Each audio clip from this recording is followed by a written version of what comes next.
So we're just going You to guys start. are so fun. Karie, thank you so much for being willing to share your story as we go. I think it's a great chance for us to get to know you and to hear what God's been doing in your life. So thank you. Now, turn it over to you. Okay. All right. As a young adult and a new wife and a new mom, life started to get overwhelming and grow really fast. And I didn't have a relationship with God at the time. And yeah, we belonged to a church. We got our kids baptized. We went to church on special occasions, but I had no relationship with God.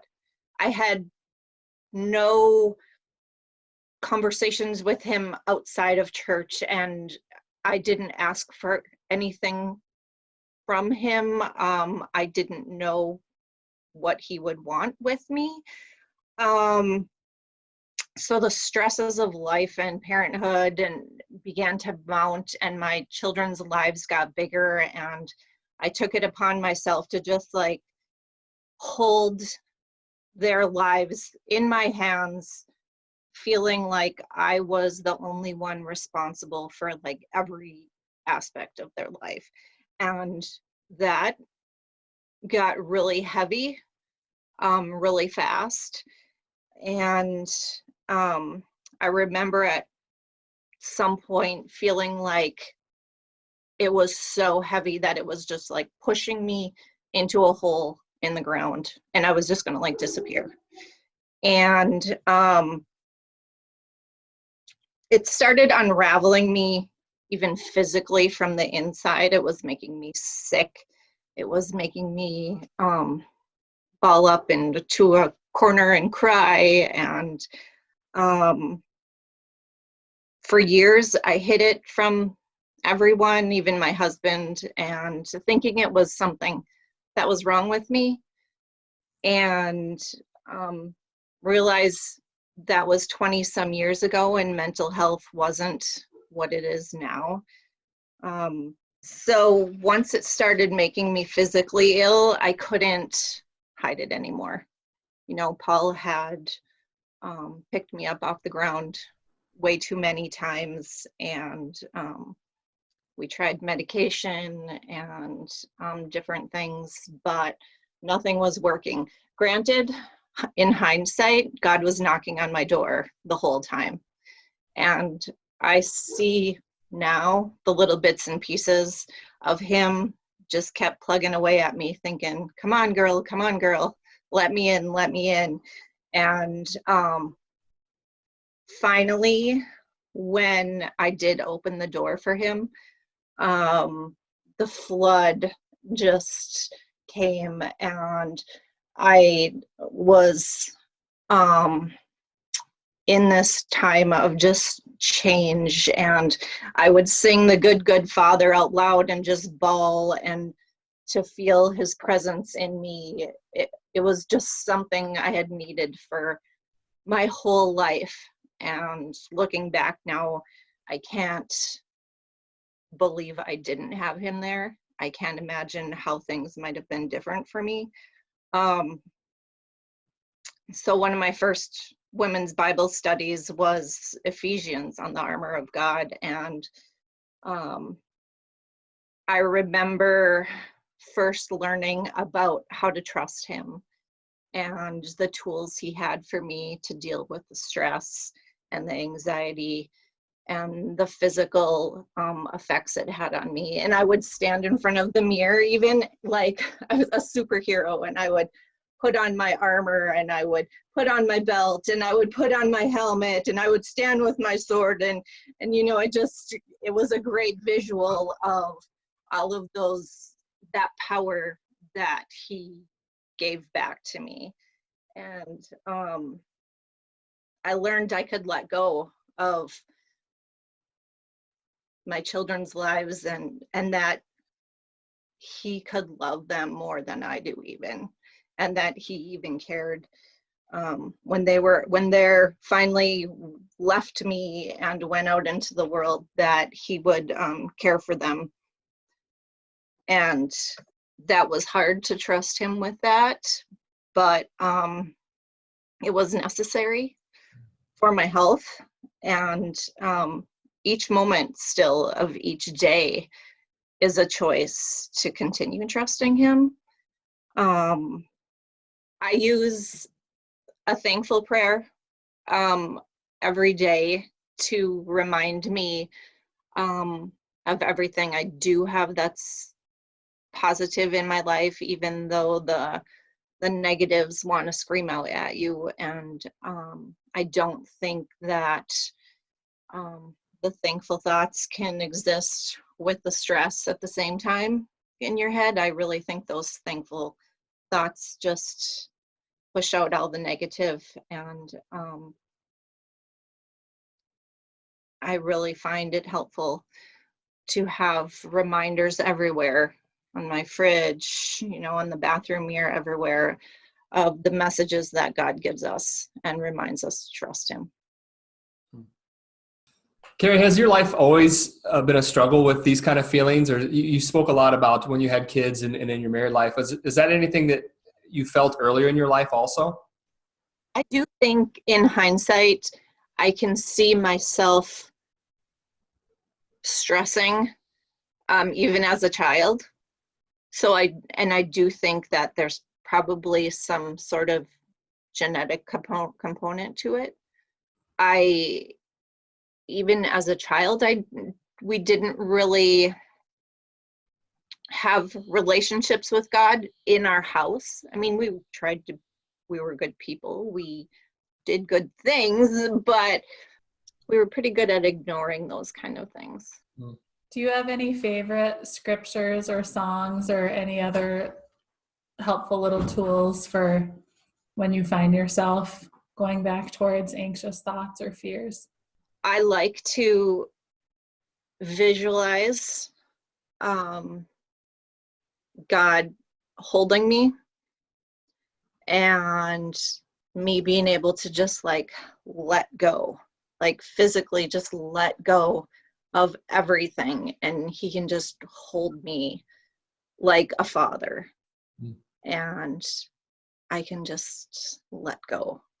My favorite Bible verse is be strong in the Lord. How are you using what you've learned so far during these times with the coronavirus and the other uncertainties in the world? I think what I know about anxiety is to beat it to the punch and to head it off before it starts to really start to wreck you, because it does like snowball. So I think it's important to recognize when it's starting to affect you physically, when it's starting to get carried away, the earlier you deal with it, the better. So how has Jesus made a difference in your life from where you were to where you are today? Like, what's been the change for you? I think Jesus has given me room to breathe and to have a faith that the decisions of my world aren't just mine. He has a plan for me, and that just because my plan isn't working out just doesn't mean that I did it wrong, or that mistakes were made, but it's just that he has this grander plan for me that is much easier to see in hindsight. And when things aren't going my way, I just look forward to the ending, because I know it's going to be better than what I had planned. If you had a chance to sit down with Karie Taff 15 years ago, 10 years ago, what would you tell her that you didn't know then that you know now? Oh my. I think to trust God with my children, and that believe that he does love them even more than I do, and that it's okay to not have all the answers, and that God will reveal those answers to me when he thinks I'm ready for them. How has sharing your story changed you? Well, anxiety, panic, even depression is something I've dealt with my whole life. And many, many, many a times I have yelled at God, why did you give me this? Seems so purposeless. It isn't helping anything. And if I can just help one person understand that what they're feeling is okay and that there is help, then it gives what I'm going through purpose. Have you found God to be trustworthy? I like to control things, and every day I struggle with giving that to him, but he keeps showing me more often and more often, or maybe it's just me that my eyes are more open to it, but he knows what he's doing. For those of us who love somebody who struggles with anxiety, what advice would you give? What's the best way to love on somebody when they're struggling with fear or anxiety? That's a good question. And I wish Paul was here to help answer that, because he has seen me in some really ugly spots. And he has literally scraped me off the floor. And I know he struggles with how to help me still. I think it's important that to acknowledge that it isn't something you can just quit, and you can't just suck it up. You know, it's a reality on the inside that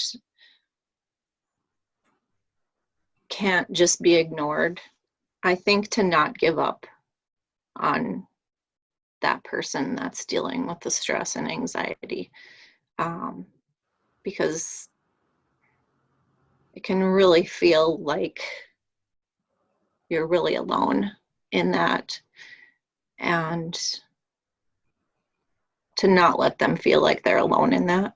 And I don't know really the best way to word this question either. So, but here's my thoughts are, so we're going to have people who are watching this who don't know Jesus, that are trying to do life outside of Jesus.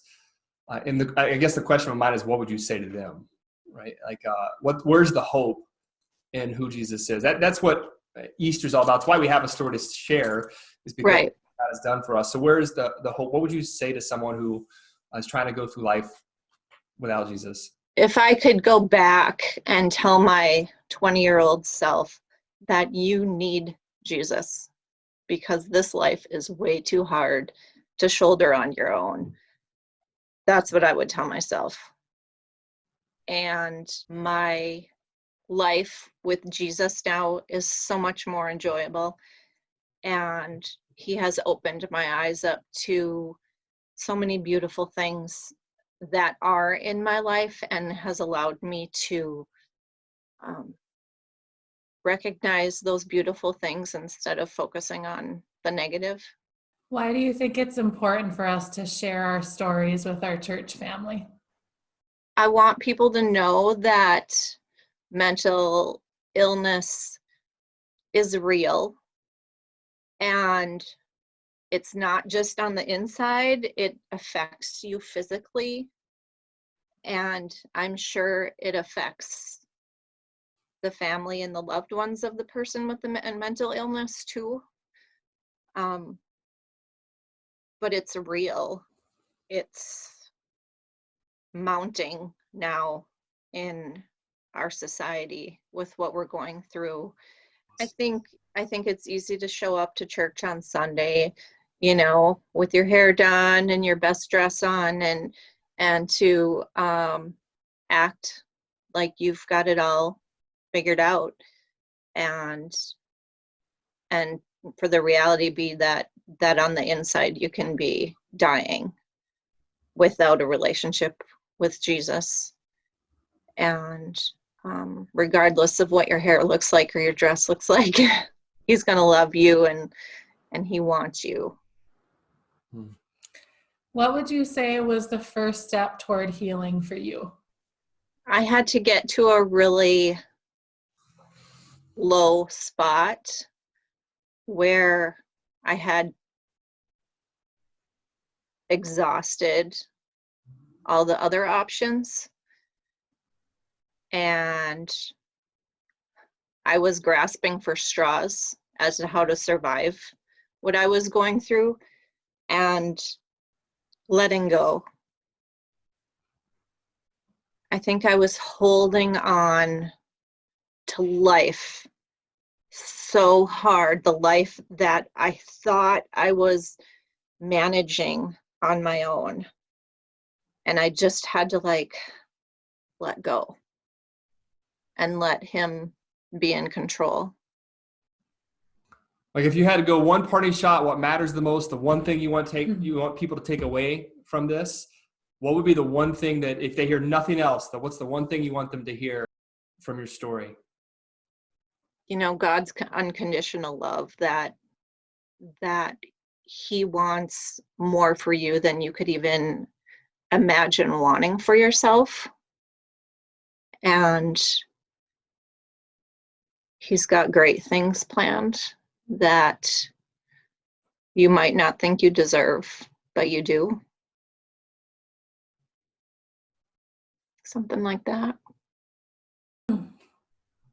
So, Karie, we're here together on Easter Sunday, listening to your story and just kind of reflecting on the beauty that is Easter. And what does Jesus' gift to us mean to you in light of everything that you've been through? What does it mean to you to have a Savior?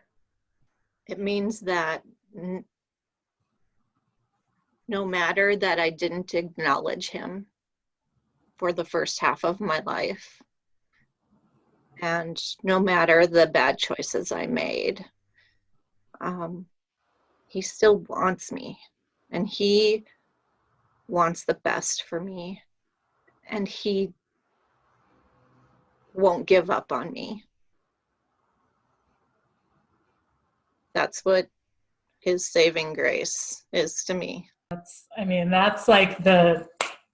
your parting words. Yeah, that's right the there. last one. That's it. That was great.